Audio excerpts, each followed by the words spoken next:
Ciencia y Humanismo en la Academia Mexicana de Ciencias. Pasados 5 minutos, entonces no queremos perder, si serían 10 minutos, no creo que valga la pena, entonces preferimos seguirnos con la siguiente charla, que está a cargo del doctor Gustavo Medina Tanco. Déjenme nada más comentar que la invención en 1946 de ENIAC, los que todavía recuerden la primera gran computadora, así como el desarrollo soviético del primer satélite artificial, el Sputnik, en los años 50, el programa estadounidense para poner al hombre en la luna en los años 60, todos estos grandes proyectos llevan la etiqueta de gran ciencia, pero yo pienso que ante todo son logros y orgullo de naciones que mostraron no tener individuos aislados, sino una gran cantidad, una enorme comunidad de investigadores detrás de sí. Claude Bernard, un biólogo y médico francés, quien es considerado por muchos el padre de la medicina experimental, decía: el arte es yo, la ciencia es nosotros. A continuación, Gustavo Medina Tanco, quien es investigador del Instituto de Ciencias Nucleares de la UNAM y quien trabaja en el experimento Auger, en particular como responsable de un programa de actualización del Auger denominado Batata, y que actualmente también es parte de la propuesta GEM-EUSO, un proyecto de un observatorio espacial, que seguramente nos comentará algo a continuación, del cual él es el coordinador científico de la misión y responsable de 3 de los subsistemas de este proyecto. Él nos presentará la charla Una nueva astrofísica, develando el universo con astropartículas. Adelante.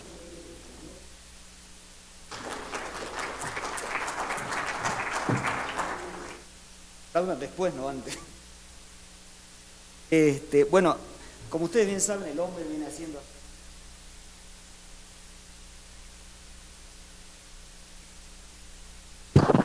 Recién ahora en este comienzo del siglo XXI, que tenemos la posibilidad efectiva de empezarlo a hacer con partículas.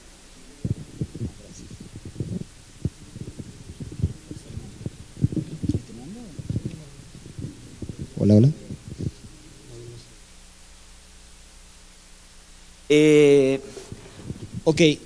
Hablar de estas partículas como para hacer astronomía es hablar básicamente de rayos cósmicos. Y esta historia de los rayos cósmicos, que de casualidad o no, en este año cumple un siglo, es muy interesante en sí misma porque es también una historia de aventura y descubrimiento que bien puede inspirar a nuestros jóvenes físicos, porque este descubrimiento que llevó un premio Nobel en realidad lo empezó también un joven de 28 años, poco después de haber terminado su carrera de física. Hacia fines del siglo XIX se sabía que había radiación, que había ionización remanente en forma espontánea, tanto en la atmósfera como en recipientes cerrados, en gases, y se especulaba cuál podía ser el origen de eso. Con el descubrimiento en 1896 por parte de Becquerel de la radioactividad, se empezó a pensar que tal vez el origen de eso era realmente debido al decaimiento de elementos radiactivos en la superficie de la Tierra. A comienzos del siglo XX, en la primera década, se hicieron varios experimentos bajo la suposición de que si yo pongo atmósfera en el medio, la atmósfera atenúa esa radiación y debería disminuir la ionización, y se llevaron electroscopios, que son detectores para medir eso, a diferentes alturas, por ejemplo al tope de la Torre Eiffel, a montañas, y empezaron a haber indicaciones de que tal vez la ionización disminuía. Pero este joven tuvo la idea pionera de hacerlo con globos. Y así, en 1911 comenzó una serie de globos que llevó a cabo durante 3 años, y en el 7º vuelo, en 1912, realmente hizo el descubrimiento que en 1936 le valdría el premio Nobel de Física, ¿sí? Pero es un trabajo que él hizo con básicamente 29 años. Lo que él vio entonces en aquel vuelo, en el cual llegó a la máxima altura que había llegado hasta ese momento, 5.300 metros de altitud, lo que él vio es que la ionización, que está marcada por esta bolita roja, primero, hasta los 1.000 metros de altura, efectivamente decrecía, como era esperado si la componente venía de la Tierra, solo que a medida que el globo subía, la ionización iba aumentando, y de hecho a 5.300 metros de altura era el doble que en la superficie de la Tierra. Y con eso, correctamente, dedujo que debía existir alguna radiación penetrante, muy energética, viniendo del cosmos. Como siempre, todas estas historias tienen a alguien a quien no se le dio el crédito. En este caso se trata de un físico italiano, Domenico Pacini. En esta época ese era un tema muy candente en física, al tratar de resolverlo. Este hombre también desarrolló sus propios electroscopios y en el mismo año exactamente que Víctor Hess, él tuvo la idea pero inversa, en vez de ir para arriba, él fue para abajo, se metió en un lago, ¿sí? Y acabó demostrando exactamente lo mismo y lo publicó en el mismo año. Lamentablemente tuvo la mala suerte de morirse 2 años antes de que dieran el Premio Nobel de Física y no se lo llevó, porque no es póstumo, ¿sí? Pero en fin, es una historia con 2 descubridores. Hemos recorrido un siglo y tenemos muchas respuestas, pero tenemos muchísimas preguntas, lo que es un poco llamativo para cualquier área de la física después de 100 años de estudio intensísimo. ¿A qué se debe esto? Bueno, básicamente a 3 propiedades de los rayos cósmicos. La primera es que las partículas primarias, que es lo que uno quiere efectivamente medir, no consiguen penetrar la atmósfera terrestre. La segunda es que el flujo decae fuertemente con la energía de la partícula incidente, lo que requiere de muy grandes detectores y grandes tiempos de integración, ¿sí? Y la tercera es que, en el caso de los rayos cósmicos, las partículas son cargadas, por lo tanto los campos magnéticos cósmicos intervinientes las desvían y se pierde aquella correlación que existe entre un fotón, por ejemplo, y la fuente que lo produjo, ¿sí? Es decir, no llegan en la misma dirección que la fuente. Eso obviamente complica las cosas. ¿Qué son los rayos cósmicos y algunas características generales? Bueno, el qué son es realmente una pregunta que tiene respuestas que dependen de la energía, ¿sí? Básicamente a bajas energías son núcleos, ¿sí? 99% son núcleos, hay un 1% de electrones y todavía no sabemos muy bien por qué esas razones así hay tan pocos. Pero tal vez la característica más llamativa de los rayos cósmicos y que los vuelve únicos es el hecho de que si graficamos el espectro de energía, ese espectro cubre 12 órdenes de magnitud en energía. No existe otro fenómeno físico, astrofísico, que cubra semejante tamaño, semejante espectro de energía. Por otro lado, el flujo, a la misma vez, cae también 32 órdenes de magnitud entre el máximo y el mínimo. Así, mientras que a las energías más bajas, que son del orden de la masa de reposo de un protón, recibimos del orden de algunos pocos millares de partículas por metro cuadrado por segundo, a las energías más altas que ya hemos descubierto, recibimos solo una partícula por cada 1000 kilómetros cuadrados por año, es decir, en 1 kilómetro cuadrado del nacimiento de Cristo, solamente 2 partículas. Y eso es parte de lo que lo vuelve tan complejo. La otra cosa llamativa es el hecho de que todo ese espectro puede ser ajustado en primer orden con una única ley de potencia, una recta en este gráfico que es esa curva verde, con un cierto exponente a la -3. Respecto a esa curva hay pequeñas desviaciones. El hecho es llamativo porque ciertamente es muy difícil justificar desde el punto de vista físico que un fenómeno tan vasto sea producido por un único proceso físico o por una única fuente astrofísica. Eso también quiere decir, todo esto, que tampoco los podemos estudiar con un único tipo de experimentos, ¿sí? Y eso también está en la base de los problemas. Una clave para ver esas características que tiene el espectro, para amplificarlas, es hacer un truco y multiplicar el espectro por una potencia alta de la energía, y es lo que está en esta gráfica. Cuando se hace eso, se ve que en realidad hay un quiebre en el espectro que se le llama la rodilla, la primera rodilla arriba de 10 a la 15 electronvolts, un segundo quiebre menos marcado arriba de 10 a la 17 electronvolts y una depresión a energías más altas que se denomina el tobillo del espectro, y una supresión de flujo que no sabemos en este momento confirmar cuál es su origen, pero podría ser algo que conocemos como el corte GZK. Cada una de esas características divide regiones de interés físico peculiar dentro del fenómeno. En particular, abajo de la primera rodilla sabemos que todas esas partículas son producidas dentro de nuestra galaxia y el consenso es de que son aceleradas en choques de supernovas, en remanescentes de supernovas que quedan después de la explosión realmente. Si bien acá bajas energías, estrellas como el Sol o sus similares pueden contribuir a algo, la gran mayoría viene de esta fuente. Cuando cruzamos esa región de la primera rodilla hasta la segunda rodilla, son todavía galácticas, pero es aquella parte en la cual ya remanescentes de supernova compactos o desarrollados en ambientes muy especiales, tal vez con contribuciones también de estrellas de neutrones, etcétera, comienzan a contribuir, y es donde la galaxia se empieza a quedar prácticamente sin gas para acelerar partículas. Desde la segunda rodilla hasta el tobillo, lo que tenemos es una región de mezcla. ¿Se mezcla qué? Lo que produce nuestra galaxia con lo que producen otras galaxias en el cosmos y que ahora comienzan a entrar hasta nuestra galaxia. Y finalmente, a energías superiores a esas, tenemos la región de los rayos cósmicos extragalácticos.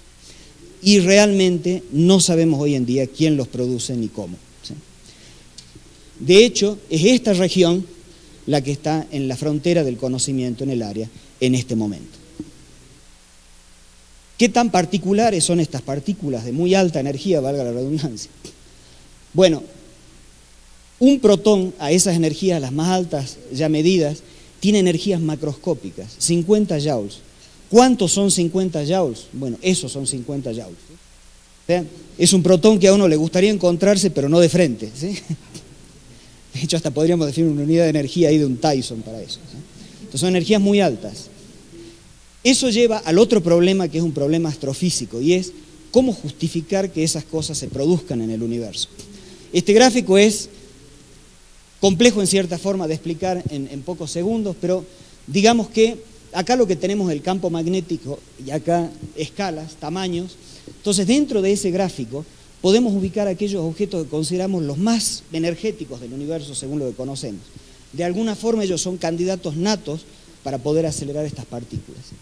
En ese mismo gráfico nosotros podemos poner en esta recta lo que es el radio ciclotrónico de una partícula, o sea, el radio de giro que hace una partícula dentro de un campo magnético, por ejemplo, de esas fuentes. Si yo quiero acelerar una partícula, lo que tengo que hacer es que ese radio esté contenido dentro de la fuente, ¿sí? Si no está adentro, no le puedo dar energía. Básicamente ese es el principio. Siguiendo ese principio, entonces, lo que yo quiero es que los objetos que sean candidatos estén del lado derecho de la curva, es decir, que sean más grandes que ese radio ciclotrónico. Y el universo parece tener lo contrario, ¿sí? Están del lado izquierdo. Solamente hay unos pocos que están en el límite de lo que se podría hacer, inclusive con esa condición tan simple. Para que se den un poco de la idea de qué energías y qué problemas estamos hablando de aceleración, consideremos, por ejemplo, el LHC, que está acá, y digamos que yo con la misma tecnología quiero hacer un acelerador para acelerar esas partículas. Bueno, lo voy a tener que agrandar, lo voy a tener que escalear. ¿Qué es lo máximo? Toda la Tierra, lo voy a hacer en el Ecuador, ¿sí? Lo más grande que se pueda. Si hago eso, inmediatamente voy a tener la escala del campo magnético. Y voy a ver que el campo magnético dentro de esa máquina va a tener que ser 4 órdenes y medio de magnitud más grande que en el LHC. Básicamente estaríamos transformando la Tierra en una cosa que está entre una enana blanca y una estrella de neutrones, ¿sí? Es decir, aunque tengamos el dinero, aunque tengamos la voluntad, difícilmente lo vamos a hacer, ¿sí? O vamos a quedar todos así, ¿sí? Además de esto, aquí hemos considerado solo la aceleración, pero sabemos que estas partículas pierden energía cuando se aceleran. Si consideramos eso, la región permitida se reduce aún más. Y vemos que ni aunque quisiéramos, efectivamente, podríamos hacer una de esas máquinas en la Tierra, ¿sí? Para esto se necesitan cosas cósmicas, galaxias, cosas de esas escalas trabajando. Eso nos lleva a que una de dos, o el universo realmente no produce más nada y estamos realmente al límite de lo que existe y ya lo estamos detectando, o si detectamos unas pocas partículas a mayores energías, existen mecanismos de aceleración en el universo que no conocemos u objetos astrofísicos que no conocemos y que pueblan esa región. Bien, ¿qué es lo que observamos? ¿Sí? Bueno, por contradictorio que parezca o inesperado, con toda esa energía las partículas no pueden penetrar la atmósfera. De hecho, a unos 20 kilómetros de altura, esas partículas interactúan con núcleos atmosféricos. Como tienen muchísima energía, se aplica el gráfico de Luis, ¿sí? O sea, salen peras, bananas, lo que nos imaginemos, pero todo relativístico. Y esas hijas tienen energía suficiente para volver a interactuar y producir más hijas y esas otras generaciones más, y así se va generando una cascada de partículas. De tal modo que a las más altas energías, una partícula que llega acá puede producir 10 a la 11 hijas relativísticas, viendo áreas de decenas de kilómetros cuadrados en la superficie de la Tierra. Estas partículas todas viajan, todas las hijas a la velocidad de la luz, por tanto, más que un chubasco, que es el nombre que se le da a esto, es un disco de partículas de unas decenas de metros de espesor y hasta algunos decenas de kilómetros de diámetro, a las mayores energías, lo que viaja por la superficie terrestre. Entonces la pueden imaginar a la Tierra como siendo permanentemente bombardeada por rayos cósmicos. A las más bajas energías llegan unos 10 a la 22 partículas por minuto a la superficie de la Tierra. A las más altas energías, una partícula por minuto sobre toda la superficie terrestre, ¿sí? Esas son las que queremos detectar. ¿Cómo son los detectores? Bueno, un observatorio para rayos cósmicos de esto, luce algo así. ¿Qué es lo que yo puedo observar? Bueno, tengo que observar ese disco que cruza la atmósfera. Una posibilidad es esperar a que el disco cruce la superficie de la Tierra. En ese caso pongo detectores sobre una área muy grande, discretos, y midiendo las propiedades del pasaje de ese disco, el tiempo de disparo de cada detector, la intensidad de la energía depositada, el perfil temporal de la señal, etcétera, etcétera, yo puedo reconstruir propiedades como la dirección, la energía y hasta tener una idea de la entidad de la partícula. La otra posibilidad es usar el hecho de que ese disco está prácticamente constituido por electrones y positrones. Esas partículas cargadas, relativistas, excitan al nitrógeno molecular en la atmósfera, que se desexcita inmediatamente emitiendo enflorescencia, entre 300 y 400 nanómetros. Eso quiere decir que en noches oscuras, sin polvo en la atmósfera, yo puedo ver esa traza directamente en la atmósfera, y en eso se basa la otra técnica de observación, que son los detectores de fluorescencia. Y de nuevo, la reconstrucción de la traza tridimensionalmente me da la dirección de la partícula, la intensidad de luz emitida es directamente proporciona la energía de la partícula, y el desarrollo de esa cascada me da idea de la identidad de la partícula incidente. Estos detectores, como ya vimos, debido al bajo flujo de partículas que llega, tienen que ser grandes.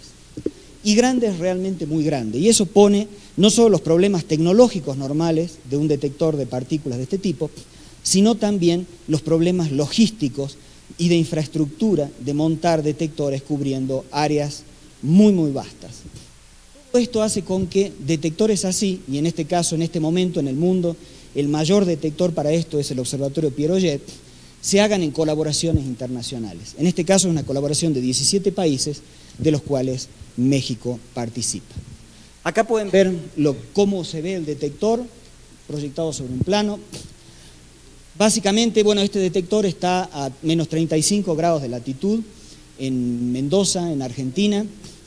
Cada uno de los puntos que ustedes ven acá, son 1640, es un detector de la parte del detector de superficie, y el volumen de atmósfera sobre esa área es observado por 27 telescopios de 10 metros cuadrados de área, ¿sí? Todo eso constituye el detector. El área total del detector son 3.000 kilómetros cuadrados, y 3.000 kilómetros cuadrados es un poco difícil de imaginarlo, pero lo van a mejor si les pongo el área metropolitana del DF, ¿sí? Eso, el detector es 2 veces más grande que todo el área del DF. Vean ustedes lo que es el problema logístico de mantenerlo y de tener comunicaciones entre todas las partes del detector y triggerear, ¿sí? Bueno, ¿cómo se ve ahora realmente un detector de estos en el suelo? Se ve algo así, una gran planicie, ¿sí? No es muy divertido, pero es bonito. Bueno, en esa planicie tenemos estos detectores, ¿sí? Son tanques hechos de resinas especiales con 12 toneladas de agua ultra pura y elementos fotosensibles para ver radiación Cherenkov ahí adentro. Esos son los que están a 1500 metros de distancia, sobre toda esa área.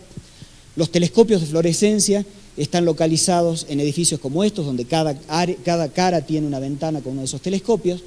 Y acá tenemos otro elemento que ayuda mucho, que es esta pared hacia el oeste del detector, que es la cordillera de los Andes, y que es una gran ayuda para tratar de detectar neutrinos tauónicos, atravesando la montaña.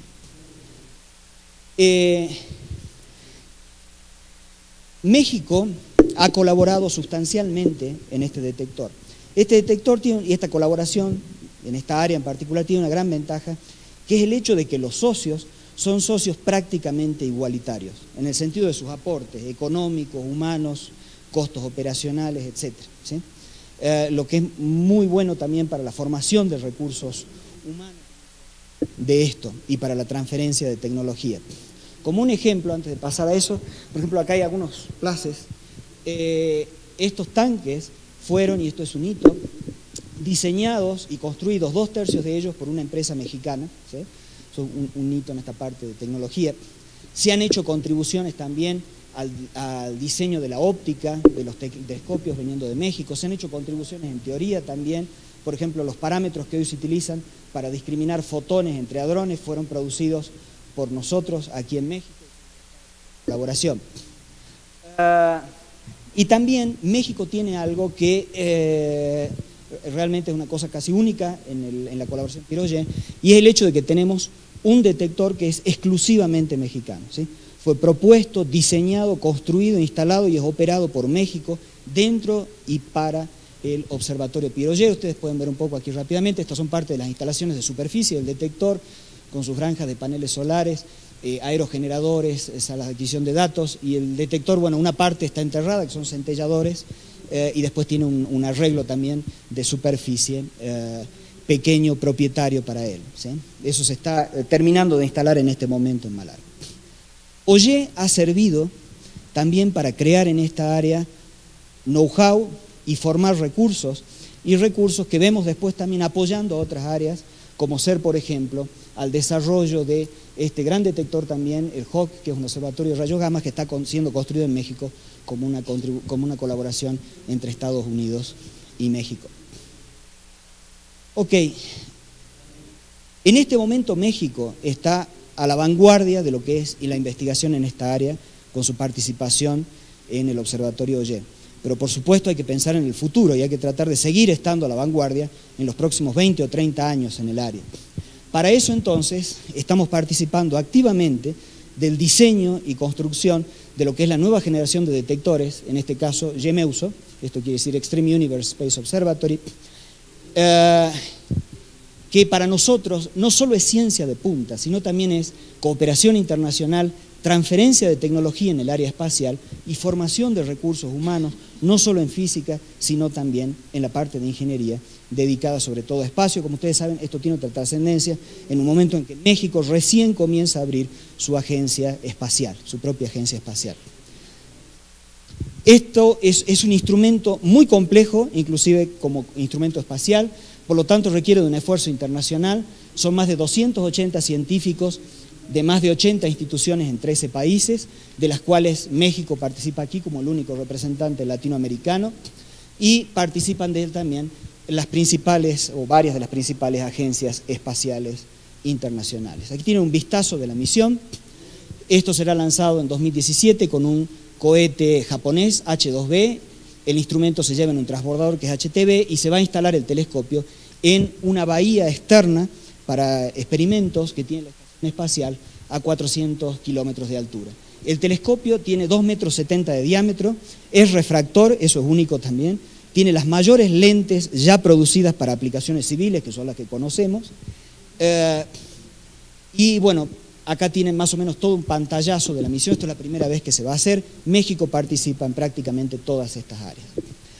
La misión está distribuida en sus responsabilidades internacionalmente. De hecho, una de nuestras mayores complejidades es producir, y esto también es una cosa que es pionera, tecnología espacial con semejante cantidad de interfaces, ¿sí?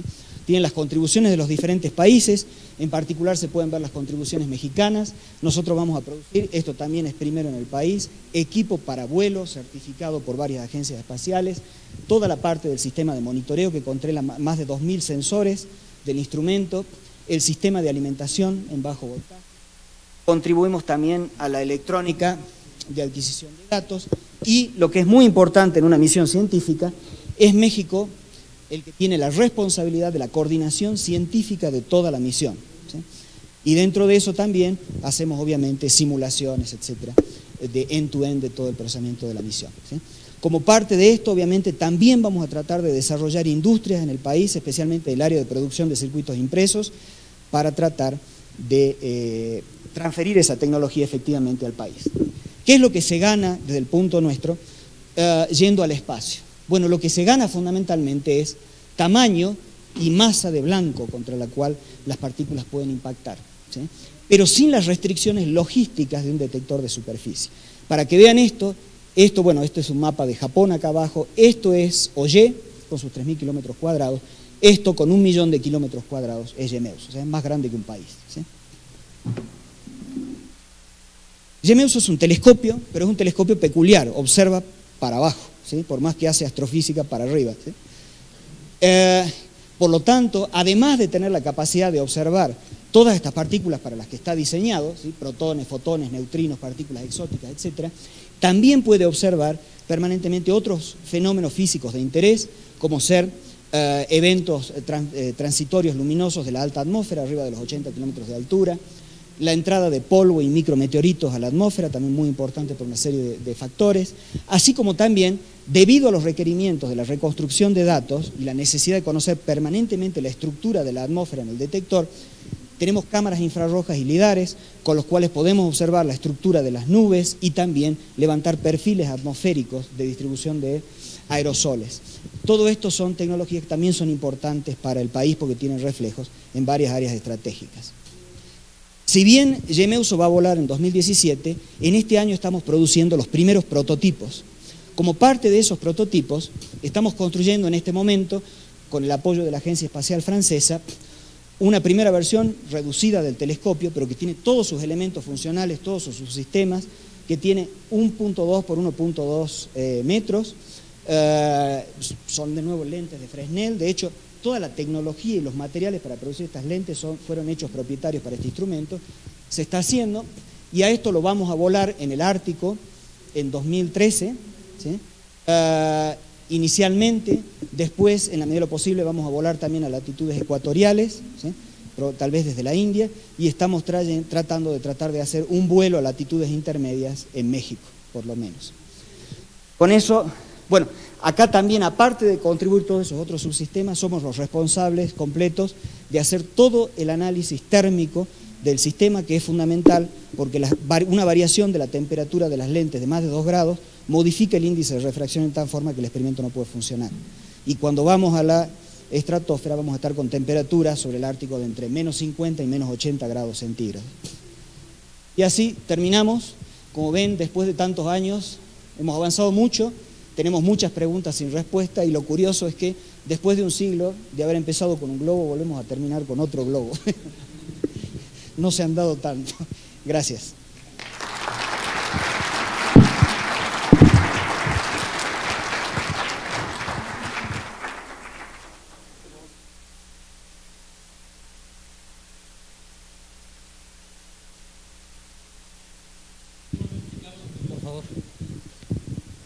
Mencionó que había mecanismos no explicados para la aceleración de rayos cósmicos y que eso implicaba la existencia o podía implicar la existencia de objetos astronómicos desconocidos. No sé si pudiera ahondar un poco más en esto, en particular en el sentido de, bueno, si pudiera haber una repercusión en particular al problema de materia oscura. Gracias. No sabemos qué es lo que es, o sea, lamentable, mal que nos pese. Dinero y tanto esfuerzo invertido, en este momento no sabemos qué es lo que los acelera, ¿sí? Hay obviamente ideas de que pueden ser, ¿sí? Pueden ser que gamma ray bursts, que son explosiones que pueden estar relacionadas tanto con hipernovas o con fusiones de sistemas binarios de estrellas de neutrones, por ejemplo, de objetos compactos, pueden estar relacionados en grandes explosiones, pero pueden ser muchas otras cosas que ni nos imaginamos. De hecho, cuando se va realmente a una frontera como estas, se va con la mente abierta por lo que pueda venir, ¿sí? Porque de hecho ni sabemos qué es lo que son, a rigor de verdad.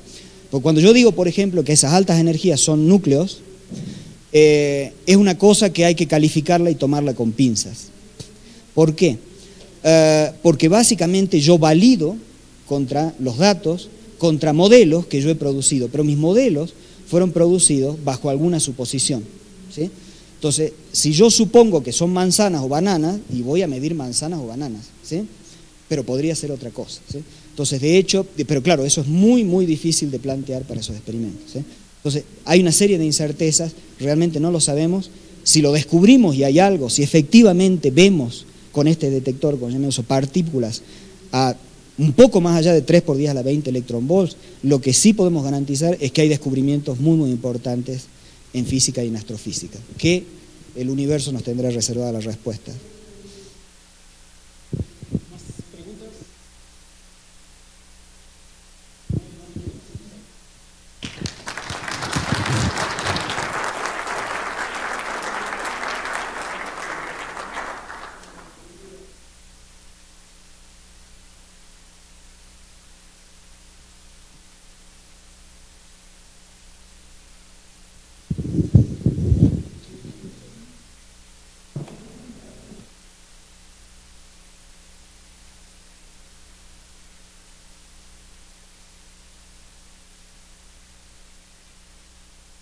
Sí, pues. O aquí, como quieras.